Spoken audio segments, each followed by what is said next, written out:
My girlfriend roasted me at my dad's retirement party on Instagram Live. I thought it was just a joke until I saw the comments. I'm a mechanic.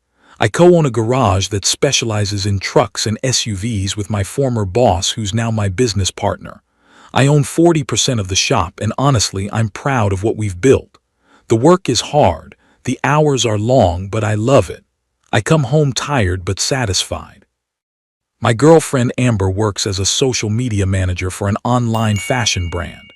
She's always been really into the whole Instagram lifestyle thing, which I've never totally understood, but whatever makes her happy, right? Here's the thing though, the way she talks about our jobs has always bothered me a little. When people ask what she does, she says, "I work in digital strategy for a lifestyle brand." Sounds professional. When people ask what I do, she says, "Oh, he works in a shop," or "my little mechanic," with this tone that's half teasing, half, I don't know, condescending. I've mentioned it before and she always says I'm being too sensitive. My dad just retired after 35 years as a union welder. Blue collar through and through, and honestly, he's my hero. The man worked his entire life to provide for us, taught me everything about work ethic and respect. We threw him a retirement party at the Union Hall last Saturday, about 40 people, family, his old coworkers, neighbors. Nothing fancy, but it meant everything to him. I was so proud to bring Amber. I really wanted her to see this side of my family, to understand where I come from and why I value what I do. I thought she'd respect it. The party was going great. People were sharing stories about my dad, laughing, having a good time. Then the MC, my uncle, decided to open it up for anyone who wanted to say a few words. He looked at Amber and said, "How about the girlfriend? Want to say something nice about your man and his family?" I saw Amber's eyes light up. She grabbed the microphone and I swear to God, she pulled out her phone and started an Instagram Live. "Hey everyone," she said to her phone. "I'm at my boyfriend's dad's retirement party and I thought I'd do a little roast to keep things fun." My stomach dropped. She started going in. "So, I just want to say how proud I am of Lucas's dad for retiring," she said with this big smile. "Unlike my boyfriend here, who, let's be real, will probably never retire because mechanics don't actually retire, right? They just keep changing oil until they physically can't anymore." A few awkward laughs from the crowd. "Lucas is basically my little charity project," she continued, her voice dripping with that teasing tone she uses. "My grease monkey who only knows 2 settings, oil change and sorry, will have to order that part." She laughed at her own joke. "But honestly, I love him anyway. Someone has to." The room went quiet, like really quiet. A few people gave these awkward courtesy laughs, but I could see my mom's face. My sister looked like she wanted to throw her drink. I pulled out my phone and found her live. The comments were rolling in. "LOL, poor guy, blue collar BF starter pack. She's too good for him, not gonna lie. Imagine being roasted at your own dad's party." I wanted to grab the mic and tell her to stop. I wanted to walk out, but it was my dad's night. I wasn't going to make a scene and ruin it for him. So I sat there, forcing a smile that probably looked more like a grimace, while my girlfriend turned me into content for her 8,000 followers. When we got home that night, she was on her phone watching the video back. "Engagement's crazy right now," she said, showing me. She'd posted it to her grid with the caption, "Roasting my mechanic BF at his dad's retirement party." I finally said something. I told her how humiliated I felt, how disrespectful it was to do that in front of my family, how she basically called me a joke to thousands of people. Her response, "You're being dramatic, it's just content. People love couples that can laugh at each other." I said, "We weren't laughing together. You were laughing at me." She rolled her eyes. "Oh my God, are you really this insecure about being a mechanic?" "I was just having fun." That's when it hit me, like really hit me. I'm not her boyfriend, I'm a prop. I'm content. I'm the blue-collar character in her little Instagram show, and she genuinely doesn't see anything wrong with that. I've been sleeping on the couch for 3 days. She keeps asking when I'm going to get over it. She took the video down from her grid, but only after I asked 4 times, and she acted like I was asking her to delete her entire account. Reddit, I don't think I'm being dramatic. Am I? Update 1. Okay, so I promised an update and here it is. The morning after I posted, I called a moving company. Then I called Amber's older sister, Jen. Jen and I have always gotten along well, and she's always been straight with me. I told her what happened at the party, showed her the video, and explained that I was breaking up with Amber and needed to move her stuff somewhere safe. Jen was quiet for a minute, then said, "Yeah, I saw that video. I was wondering if you were okay with it. I'll help however I can. Here's what people need to understand. The apartment is in my name only. I've been paying the rent. Amber contributes to groceries and utilities, but the lease is mine. I checked with my landlord legally. I could ask her to leave with proper notice, but I wanted to handle this without involving eviction procedures or making her homeless. So Friday morning, I took a personal day. I went through the apartment and separated everything that was hers. Clothes, shoes, makeup, skincare products, her ring light setup, all of it. I took photos of everything, packed it carefully in boxes and labeled them. The movers showed up at 10 a.m. and took it all to Jen's place, where she'd cleared out her spare room. I left a note on the kitchen table with Jen's address and a simple explanation. This relationship is over. All your belongings have been moved to your sister's address, where you're welcome to stay. I've treated your things with respect. Please do the same and don't contact me unless it's to arrange picking up anything I might have missed. Lucas. Then I went to work. Around 4 p.m. my phone started blowing up. Amber had come home to an empty closet, an empty bathroom cabinet, no ring light, no makeup desk. She called me 7 times in 10 minutes. I answered the 8th call. What the hell, Lucas? You can't just throw me out. This is my home. I didn't throw you out, I said, keeping my voice level. Your stuff is at Jen's. You have a safe place to stay. The lease here is in my name. We're done, Amber. Over a joke. You're actually doing this over a freaking joke. It wasn't a joke. It was you showing me exactly how you see me. I'm just believing you now. She started crying, not sad crying, angry crying. She called me a psycho. Said I was emotionally abusive for kicking her out without warning. I reminded her that she'd had plenty of warning when I told her how much she'd hurt me, and she dismissed it. I was going to apologize, she said. No, you weren't. You were waiting for me to get over it. Then she switched tactics, started with the half apologies. Okay, I'm sorry. I didn't realize it hurt you that much. I'll delete everything, okay? Just let me come back. We can work this out. You already deleted the main post after I begged you to. The damage is done.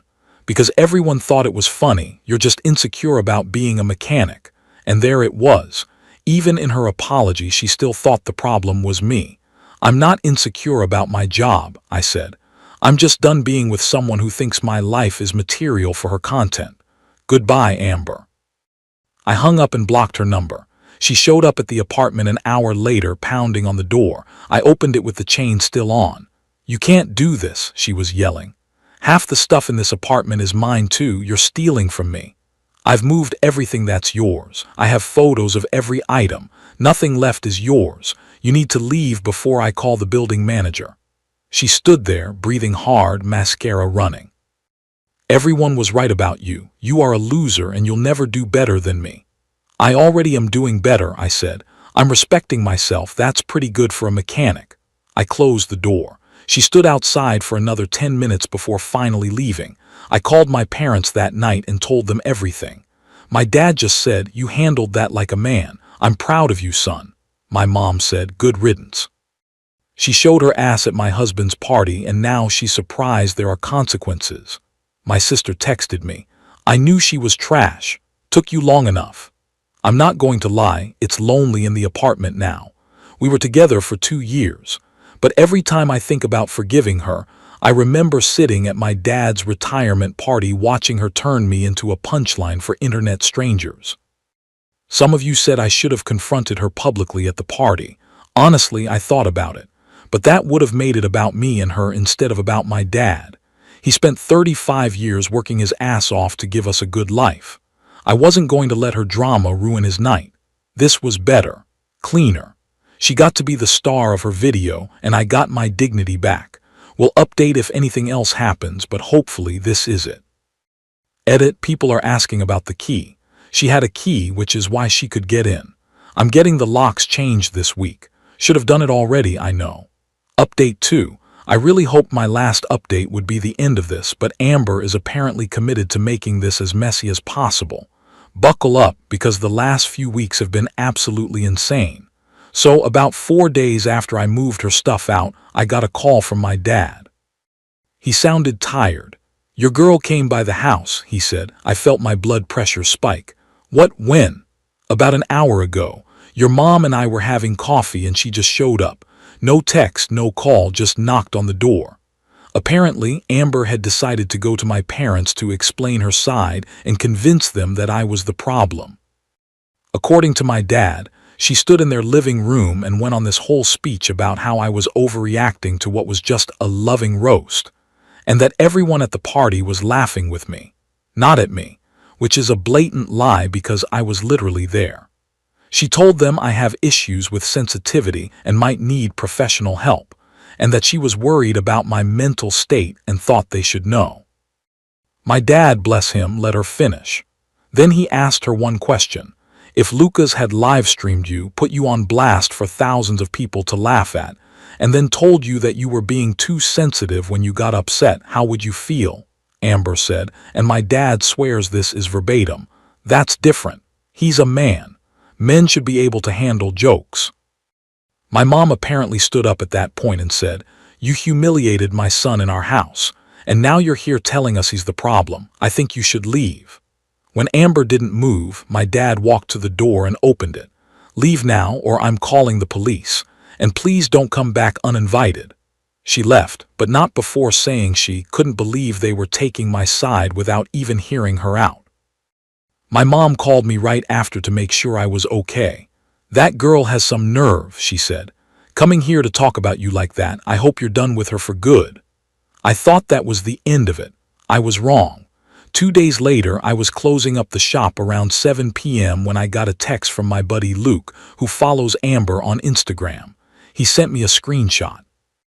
Amber had posted a story, a blurred photo of what was obviously me at my dad's party with text overlay that said, "When you realize he was always too broke for you anyway.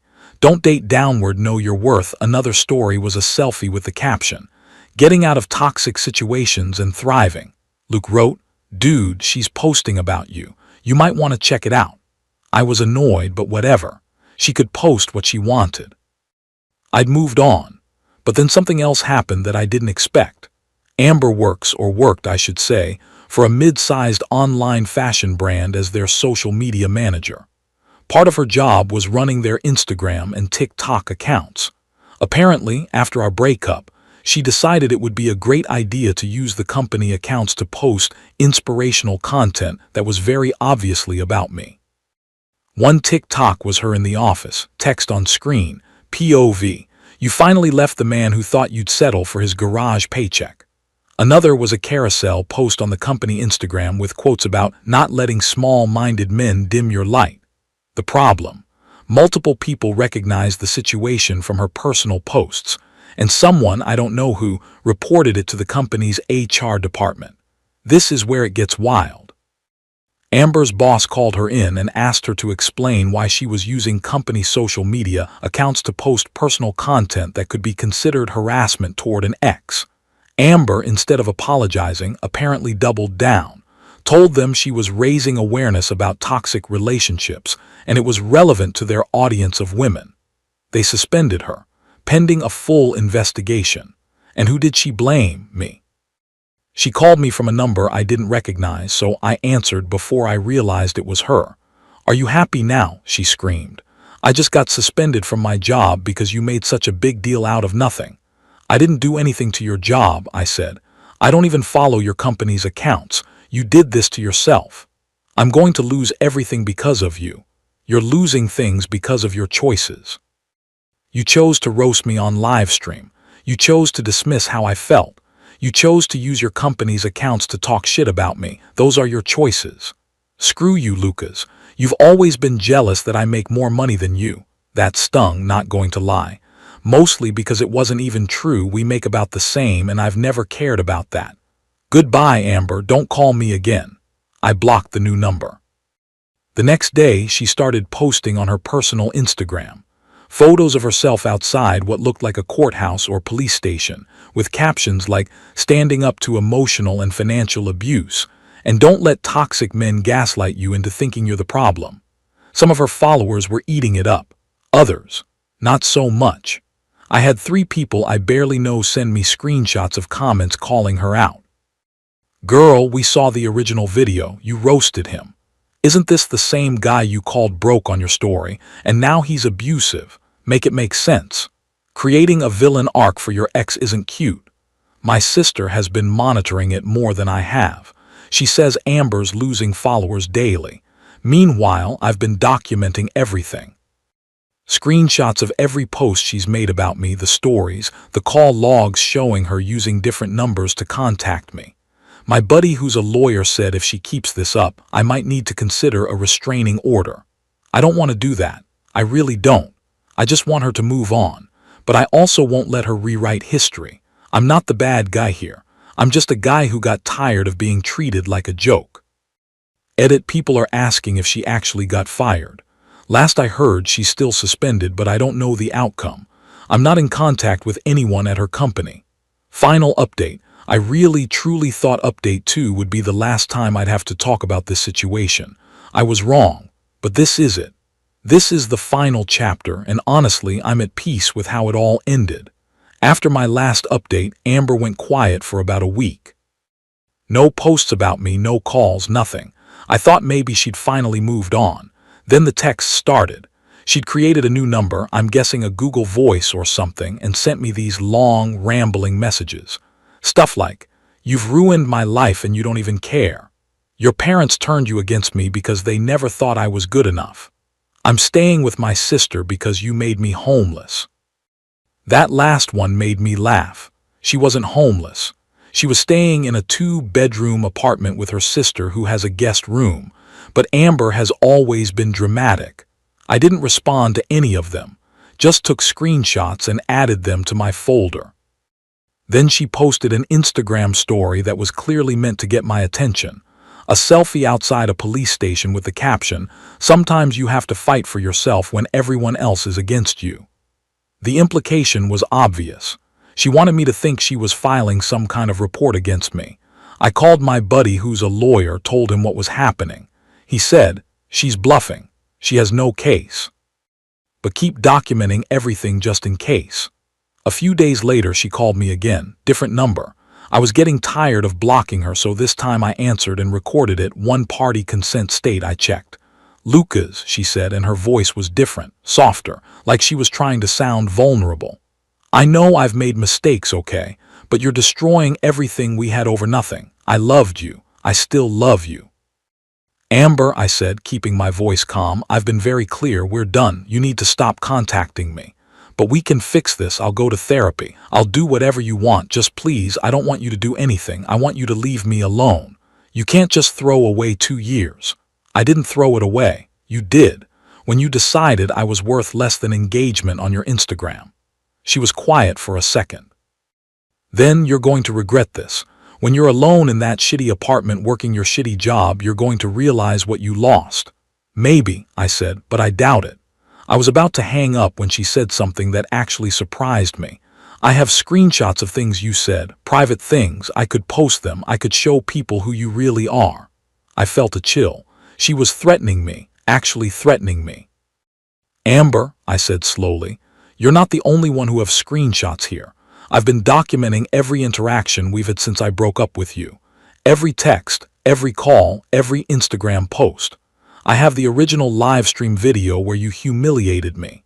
I have screenshots of you using your company's accounts to harass me, which got you suspended. I have records of you showing up at my parents' house uninvited. I have proof of you accessing my apartment after I asked you to leave." Silence. "If you post anything about me, anything, I will take all of that to a lawyer and file for a restraining order. And based on what I have, I'm pretty confident I'll get it. Do you understand?" "You wouldn't try me," I said. "I gave you multiple chances to walk away with dignity. You chose to escalate every single time. I'm done. If you contact me again, if you post about me again, if you show up anywhere I am, I'm filing that restraining order. This is your final warning." I hung up. She didn't call back. 2 weeks later, I heard from Jen, Amber's sister. She sent me a text apologizing for reaching out, but she wanted me to know that Amber had moved out of her place and was staying with a friend in another city. She said Amber had been let go from her job and she was trying to start fresh somewhere else. Jen also said, "For what it's worth, I saw how she treated you. I told her she was wrong, but she wouldn't listen. You deserved better."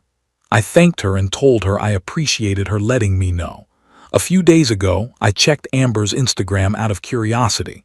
She deleted all the posts about me. Her bio now says new city, new energy, and her recent posts are all generic aesthetic content. No mention of me, no mention of relationships, nothing. I think she finally got the message. As for me, I'm good, really good actually. Work is great. Business has been picking up. My dad comes by sometimes to help out, even in retirement, because he can't sit still. We work on cars together and talk about life. Those are my favorite days. And you want to know what's ironic? Amber spent 2 years making fun of my grease monkey job, calling me her charity project, implying I'd never amount to anything because I work with my hands. She had this fancy title, digital strategist for a lifestyle brand, and made sure everyone knew she was the successful one in our relationship. Now, I still co-own a thriving business. I'm hiring people. I'm expanding. Meanwhile, she got fired from that fancy job for using company resources to harass her ex-boyfriend. She's starting over in a new city, probably having to explain in job interviews why she left her last position. I'm not saying this to be cruel. I'm saying it because there's a lesson here. Respect isn't about job titles or Instagram followers. It's about integrity. And when you treat people like they're beneath you, eventually that attitude catches up with you. My family has been incredible through all of this. My mom keeps inviting me to dinner because she thinks I'm not eating enough. I am. My sister found the whole thing hilarious and has been sending me memes about dodging bullets. And I've been doing some thinking about what I want in a relationship. I realized that I spent 2 years with someone who fundamentally didn't respect what I do or who I am. She saw me as a fixer-upper project, a character in her story, content for her brand. She never saw me as an equal partner. I won't make that mistake again. Someone at the gym asked me out last week, a woman who works at the parts supplier we use. She's seen me covered in grease, knows exactly what I do, and apparently thinks it's attractive. We're getting coffee this weekend. I don't know if it'll go anywhere, but it's nice to talk to someone who doesn't see my job as a character flaw. Reddit, I want to thank all of you for the support on these posts. Reading your comments made me feel less alone. Some of you called exactly how Amber would react, and you were right every time. I'm closing this chapter and moving forward. The apartment feels like mine again. Work is satisfying. My family is solid, and I'm learning what it feels like to be genuinely respected by someone I'm interested in. Life's pretty good for this grease monkey. Thanks for everything, Reddit. I hope my story helps someone else recognize their worth and walk away from someone who doesn't appreciate them. Take care of yourselves out there.